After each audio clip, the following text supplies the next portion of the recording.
और बात करेंगे सुकमा से बड़ी खबर की, जहां 6 नक्सली गिरफ्तार हुए हैं। गिरफ्तार नक्सलियों में 2 इनामी शामिल हैं। बता दें कि 2 महिला नक्सलियों पर 2-2 लाख का इनाम है। टेकल गुजे मामले में ये सभी नक्सली शामिल थे। तो वहीं आपको बताते चले कि जगरगुंडा पुलिस और सीआरपीएफ ने इनकी गिरफ्तारी की है। इस वक्त की बड़ी जानकारी, ज्यादा जानकारी के साथ सुकमा संवाददाता सलीम शेख फोन लाइन पर जुड़ चुके हैं। सलीम, क्या कुछ जानकारी? जी, इस नक्सल मोर्चे पर सुकमा पुलिस को एक बड़ी सफलता मिली है। 6 माओवादियों को इन्होंने गिरफ्तार किया है और इनमें से 2 महिला नक्सली भी है और दोनों जो नक्सली महिला नक्सली हैं उनसे 2-2 लाख का इनाम था। और पिछले साल टेकलगुड़ा के जिस पुलिस कैंप स्थापना के दौरान एक बड़ी मुठभेड़ हुई थी जिसमें 3 सीआरपीएफ के जवान शहीद हो गए थे। उस घटना में ये 6 के 6 माओवादी शामिल थे और इन पर 2-4 लाख का इनाम भी है और कई बड़ी घटनाओं में शामिल होने का दावा पुलिस कर रही है। हालांकि इनकी गिरफ्तारी के बाद कुछ अहम सुराग भी मिले हैं और जिनके आधार पर आने वाले समय में ऑपरेशन लॉन्च किए जाएंगे। बिल्कुल, क्योंकि इन 6 नक्सलियों की गिरफ्तारी हुई है। आखिर इनका कितना बड़ा रोल रहता है हर नक्सली गतिविधियों में, और कितना बड़ा नुकसान नक्सलियों को इस गिरफ्तारी के साथ झेलना पड़ेगा? देखिए, दोनों जो महिला नक्सली जो हैं वो 2-2 लाख के इनामी हैं और दोनों जो नक्सली बड़े जो लीडर हैं, नक्सली नेता हैं, उनका गार्ड का काम करते थे, मतलब सुरक्षा कर्मी हुआ करते थे।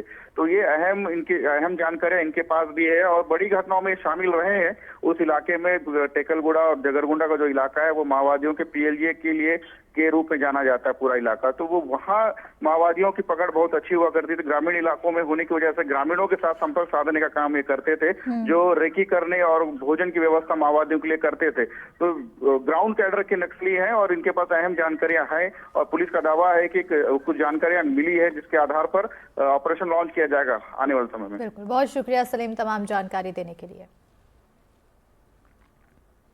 बढ़ेंगे आगे। 31 जनवरी से पहले छत्तीसगढ़ में धान की खरीदी में और रफ्तार आ गई है, लेकिन धान के संग्रहण केंद्रों में बद इंतजामी और लापरवाही भी देखने को मिल रही है, जिससे धान बर्बाद हो रहा है। मामला सूरजपुर का है। समितियों से उठाकर धान एकत्रित करने के लिए बनाए गए देवनगर संग्रहण केंद्र में करीब 17 समितियों के धान को इकट्ठा किया जा रहा है, जिसके लिए करीब 185 स्टेक बनाए गए हैं, जहां एक स्टेक में लगभग 3000 बोरी जमाया जा रहा है। लेकिन संग्रहण केंद्र में जिम्मेदारों की लापरवाही की वजह से धान में नमी आने की वजह से करीब 10 से 12 स्टेक में रखा धान अंकुरित हो गया।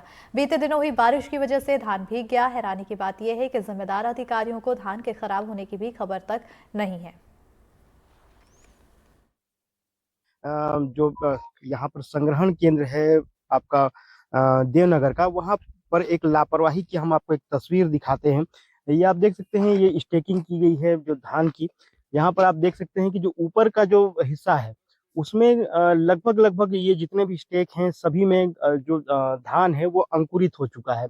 माना जा सकता है कि जब यहाँ पे मौसम खराब रहा होगा और मौसम खराब के दौरान यहाँ पे बारिश हुई होगी, उस दौरान जब इस पर तिरपाल लगा दिया गया होगा और तिरपाल नहीं हटाने के कारण कहीं ना कहीं ये जो धान है अंकुरित हो गया है, जिसकी वजह से ये काफी मात्रा में यहाँ पे धान खराब भी हो चुका होगा। अभी जानकारी हुई आपको? हाँ, ये तो ऐसे है, नहीं तो कभी भी निकलते रहते हैं ऐसे। ये तो छोटा मोटा है ना, इससे पानी गिरा और देखने से नहीं, जब आप ऊपर चढ़ के देखेंगे तो काफी बड़े मात्रा में है। हर स्टेक में ऐसा देखा जाता है? नहीं, हर आप इसको छोटा तो नहीं कह हर सकते? स्टेक में नहीं है, देख लीजिए आप सामने पूरा सभी स्टेक में देख लीजिए, नहीं है। जिसमें वो है कहीं कहीं थोड़ा वो है, देख लीजिए आप। कम से कम यहाँ 185 स्टेक है जी। 185 स्टेक में देख लीजिए, नहीं है कहीं। मतलब अचानक किसी हो गए, निकल गए अचानक उस ओस बनाकर, तो अलग है से। जिस स्टेक में हुआ है तो कहीं ना कहीं वो धान तो खराब हुआ होगा? नहीं, उतनी मात्रा में खराब नहीं है, मात्र छोटा है, वो पूरा हो जाता है। इससे बड़ा होते थे पहले। क्या ओस से बचाने के लिए कुछ प्रयास किए जाएंगे क्या आपकी तरफ से? नहीं है ना, वो तो वो नीचे चढ़ता ओस, इसीलिए खुलवा दिए। देखिए आपके साथ पूरा खुलवा दिए, अब कुछ नहीं हो रहे से। वो अचानक चढ़ गए इसलिए हुआ है। अच्छा, हाँ। ये देख सकते हैं प्रभारी हैं संग्रहण केंद्र के। हालांकि जो स्टेकिंग की गई धान है उसमें लगभग जो स्टेकिंग दिखाई दे रही है उसके ऊपरी तल पे हमको अंकुरित हुआ धान दिखाई जरूर दे रहा है, लेकिन जो प्रभारी हैं उनका कहना है कि ये बहुत थोड़ी सी चीज है और तमाम व्यवस्थाएं यहाँ पर की गई हैं। इमाम हसन, एनडीटीवी, सूरजपुर।